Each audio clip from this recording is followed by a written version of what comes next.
আজকে আবু সাইদের কথা মনে পড়ছে আমাদের, যে আবু সাইদের ছবি বাংলাদেশের প্রতিটি মানুষের মনে গেঁথে আছে, এটা কেউ বলতে পারবে না। কি অবিশ্বাস্য একটা সাহসী যুবক বন্দুকের সামনে দাঁড়িয়ে আছে, এবং তারপরে থেকে কোনো যুবক, কোনো যুবতী আর হার মানে নাই, সামনে গিয়ে আছে এবং বলছি যত গুলি মারো, মারতে পারো, আমরা আছি। তো যার কারণে এটা সারা বাংলাদেশ জুড়ে এই আন্দোলন ছড়িয়ে গেছে, এবং যার কারণে বাংলাদেশ এই দ্বিতীয়বার স্বাধীনতা অর্জন করল। এই স্বাধীনতাটা আমাদেরকে রক্ষা করতেই হবে, শুধু রক্ষা করা নয়, এই স্বাধীনতার সুফল প্রতিটি মানুষের ঘরে পৌঁছতে হবে, তা না হলে এই স্বাধীনতার কোনো দাম নেই।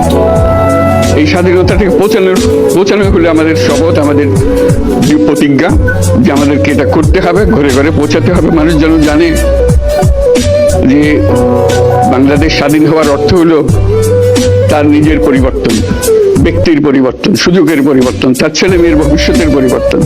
এটা যেন প্রত্যেকে বুঝে নেয়, এবং আজকের তরুণ সমাজকে বোঝানো যে এই দেশ এটা তোমাদের হাতে, তোমরা এটাকে তোমার